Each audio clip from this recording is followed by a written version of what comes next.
Progress academy में आप सभी का स्वागत है। आज हम 9th क्लास की साइंस पढ़ने वाले हैं। पिछली वीडियो में मैंने आपको पढ़ाया था द्रव्य अवस्था और गैसीय अवस्था, और आज हम देखने वाले हैं पदार्थ की अवस्था परिवर्तन। पदार्थ की अवस्था परिवर्तन के पदार्थ की जो अवस्थाएं हैं वो टाइम पर कैसे परिवर्तन होती रहती हैं। तो हमने देखना है जब ये कोई जो पदार्थ होता है वो ठोस अवस्था में होता है, यदि हम उसको ऊष्मा के साथ में हीट कराते हैं, गर्म कराते हैं, तो वह द्रव अवस्था में परिवर्तन उसका हो जाता है। लेकिन वहीं पर अगर हम द्रव अवस्था का ऊष्मा से इसको हीट कराएं, ऊष्मा के साथ में हम इसको गर्म कराते हैं, तो वह गैसीय अवस्था में परिवर्तन हो जाता है। लेकिन वहीं पर अगर हम गैसीय अवस्था को शीतलता के अंदर, यानी कि शीतलता से इसको तापमान, शीतलता वाला जो तापमान होता है वो हम इसको देते हैं, यानी कि शीतलता यानी कि ठंड, तो क्या होता है, ये द्रव अवस्था में पुनः परिवर्तन इसका हो जाता है। कैसे, देखिए, सबसे पहले ठोस अवस्था। यदि हम ठोस अवस्था को ऊष्मा के साथ में इसको हीट कराते हैं, ठोस अवस्था को, तो यह द्रव अवस्था में परिवर्तन इसका हो जाता है। और वहीं पर यदि हम द्रव अवस्था को ऊष्मा के साथ में हीट कराते हैं, तो यह गैसीय अवस्था में परिवर्तन इसका हो जाता है। यदि हम गैसीय अवस्था को शीतल था, यानी कि ठंड का जो तापमान होता है 0 डिग्री सेल्सियस, उस पर हम इसको कराते हैं, इसकी विक्रिया कराते हैं, तो यह पुनः द्रव अवस्था में परिवर्तित हो जाता है। इसी को बोलते हैं पदार्थ की अवस्था का परिवर्तन। और इसमें हमें बहुत सारी बातों का ध्यान रखना होता है, तो वो कुछ बातें मैं आपको बता दे रहा हूँ। इसको ध्यान से सुनना है और ध्यान से लर्न करना है, याद करना है। जी हाँ, नंबर 1 मैं आपको बता दे रहा हूँ, यानी कि जिस न्यूनतम तापमान पर ठोस पिघलकर द्रव बन जाता है, ध्यान से सुनना, जिस न्यूनतम तापमान पर ठोस पिघलकर द्रव बन जाता है वह उसका गलनांक कहलाता है। एक बार फिर बता दे रहा हूं आपको, यानी कि जिस न्यूनतम तापमान पर ठोस पिघलकर, यानी कि जो ठोस पदार्थ होता है वह पिघलकर द्रव बन जाता है, वह उसका गलनांक कहलाता है। नंबर 2, जिस तापमान पर द्रव उबलने लगता है, यानी कि जो तापमान हम देते हैं, यदि उस तापमान पर द्रव्य उबलने लगता है तो उसे इसका गलनांक कहा जाता है। जी। नंबर 3, यह जो हमारा वायुमंडलीय जो दाब होता है, अगर उस पर हम बर्फ का गलनांक 0 डिग्री सेल्सियस, कितना, 0 डिग्री सेल्सियस, यानी कि जो 0 डिग्री सेल्सियस होता है, और जो जल का जो क्वथनांक होता है 100 डिग्री सेल्सियस होता है। एक बार फिर बता दे रहा हूं आपको, वायुमंडल दाब पर बर्फ का गलनांक 0 डिग्री सेल्सियस तथा जल का क्वथनांक 100 डिग्री सेल्सियस होता है। इन बातों का हमें सबने ध्यान रखना है। तो पदार्थ की अवस्था आप लोगों को अच्छे से समझ में आ गई होगी। तो अब हम एक दूसरी चीज देखते हैं।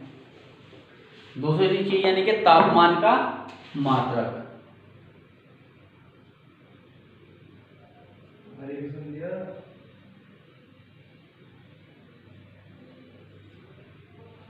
तापमान का मात्रक।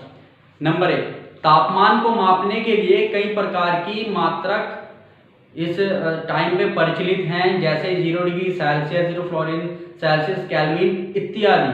और आमतौर पर हम जो पढ़ते हैं अपनी किताबों के अंदर, या फिर जो हमें सबसे ज्यादा देखने को मिलता है वो डिग्री सेल्सियस के रूप में हमें देखने को मिलता है। लेकिन क्या होता है, और नंबर 2, जो केल्विन का जो तापमान जो होता है उसका मात्रक क्या होता है, तो मैं आपको बता दे रहा हूँ, केल्विन तापमान का क्या है, SI मात्रक होता है। इन बातों का हमें अच्छे से ध्यान रखना है और इनको समझना है। और कुछ महत्वपूर्ण बातें मैं आपको बता दे रहा हूं, जैसे बर्फ का जो गलनांक और जल का क्वथनांक दोनों क्या होते हैं, वायुमंडलीय दाब पर क्या करते हैं, निर्भर करते हैं। यानी कि दोनों का जो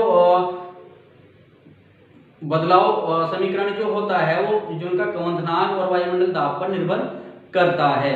वहीं पर जो वायुमंडलीय दाब बढ़ने पर, यानी जब वायुमंडल का जो दाब बढ़ता है तो उसका क्या होता है, गलनांक क्या होता है, ऑटोमेटिकली घट जाता है, और जबकि कंवदनांक बढ़ता है। इसको आप लिख भी सकते हैं जैसे वायुमंडल दाब बढ़ने पर गलनांक घटता है जबकि कंवदनांक बढ़ता है। इन बातों का हमने ध्यान रखना है अच्छी तरीके से, अगर हमें अच्छी तरीके से पढ़ना है। और यहीं पर मैं एक पॉइंट आपको और बता दे रहा हूं, ये तो तापमान का मात्रक था, और अब हम देखते हैं केल्विन और डिग्री सेल्सियस में संबंध, यानी कि केल्विन और डिग्री सेल्सियस में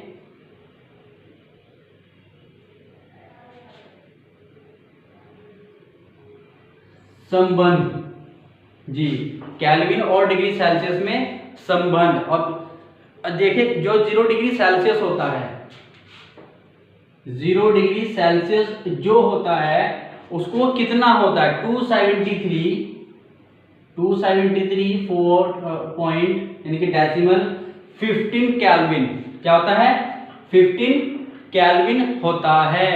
लेकिन अगर हमको इसका डिग्री सेल्सियस निकालना होता है, यानी कि डिग्री सेल्सियस को केल्विन में बदलने के लिए क्या करना होता है, हमें 273 बदलना होता है। और वहीं पर ये जो हमें डेसिमल है, और डेसिमल से जो इधर की जो संख्या होती है इसको इग्नोर करना होता है, इसको भुला देना होता है, और इसको हम क्या लिखते हैं, 273 केल्विन, 273 केल्विन इसको हम लिखते हैं। डेसिमल और 15 को हमें नजरअंदाज करना पड़ता है, यानी कि 0 डिग्री सेल्सियस को केल्विन में बदलने के लिए 273 क्या होता है, जोड़ना होता है। जबकि केल्विन को 0 डिग्री सेल्सियस में बदलने के लिए, याद रखना, केल्विन को 0 डिग्री सेल्सियस में बदलने के लिए 273 क्या होता है, घटाना होता है। और कैसे घटाना होता है वो मैं आपको बता दे रहा हूं। मान लीजिए हमारे पास 24 डिग्री सेल्सियस है, 24 डिग्री क्या है, सेल्सियस है। अब हमें इसको क्या में कन्वर्ट करना है, केल्विन में कन्वर्ट करना है। तो हमें क्या करना होगा, इसके अंदर 24 प्लस कितना, 273। याद है मैंने बताया था कि डेसिमल और 15 को हम नजरअंदाज कर देते हैं, तो इक्वल्स टू कितना हो जाएगा, 297 केल्विन। क्या हो गया, 297 केल्विन हो गया।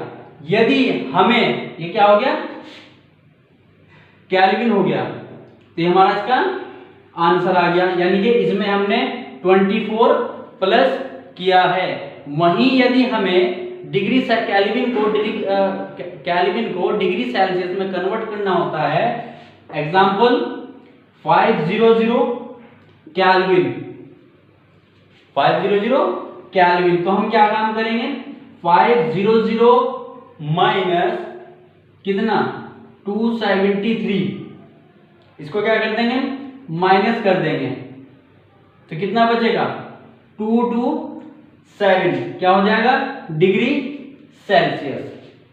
तो ये हमारा क्या है, केल्विन और डिग्री सेल्सियस में हमारा संबंध होता है। यानी कि मैं एक बार से फिर आपको बता देता हूं, यदि हमें डिग्री सेल्सियस को केल्विन में कन्वर्ट करना होता है तो हमें उसमें 273 जोड़ना होता है, जो भी डिग्री सेल्सियस हमें दे रखा होगा। और वहीं पर दूसरा, ये तो नंबर 1 था और ये नंबर 2। और यदि हमें केल्विन को डिग्री सेल्सियस में कन्वर्ट करना है, बदलना है, तो हमें क्या होगा कि केल्विन में से हमें 273 को माइनस करना होगा, और हमारा निकल करके आ जाएगा 227 डिग्री सेल्सियस। जी हाँ, ये सारी की सारी जो बातें हैं ये सब हमें याद करनी होती हैं। वहीं पर कुछ और महत्वपूर्ण बातें मैं आपको बता दे रहा हूं, यानी कि नंबर 1, बर्फ का जो गलनांक होता है और जो जल का जो कंवदनांक होता है वो क्या होता है, दोनों वायुमंडलीय दाब पर क्या होता है, निर्भर करता है। इसी चीज को हमें क्या करना है, सीखना है, और यही चीजें हम सीख रहे हैं। अब हम अगला पॉइंट देखते हैं।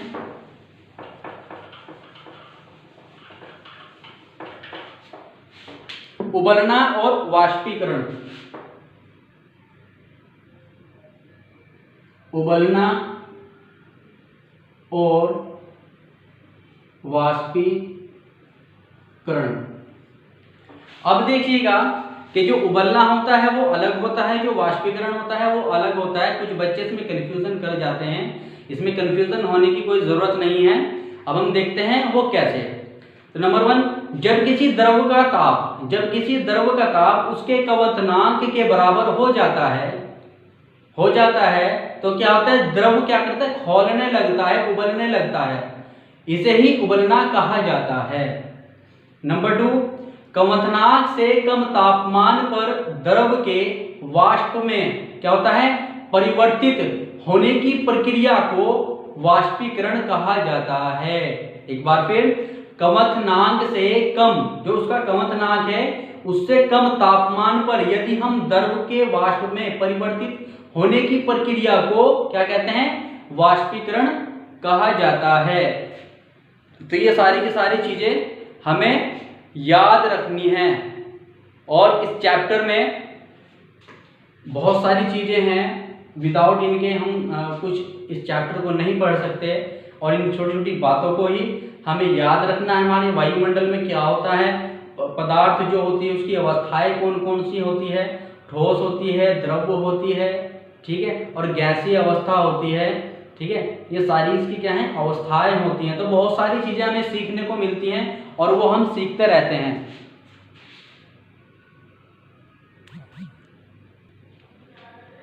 और वहीं हम तीसरा पॉइंट देखेंगे इसका कि जो ऊंचे पर्वत होते हैं, यानी कि जो ऊंचे पहाड़ होते हैं, उन पर क्या होता है, जो पानी होता है वो 100 डिग्री सेल्सियस से 100 यानी कि 100 डिग्री सेल्सियस से कम ताप पर ही उबलने लगता है। यानी कि 100 डिग्री सेल्सियस से कम ताप पर ही उबलने लगता है। तो हमारे इस पार्ट की ये कुछ इंपॉर्टेंट बातें थी और कुछ इंपॉर्टेंट पॉइंट था।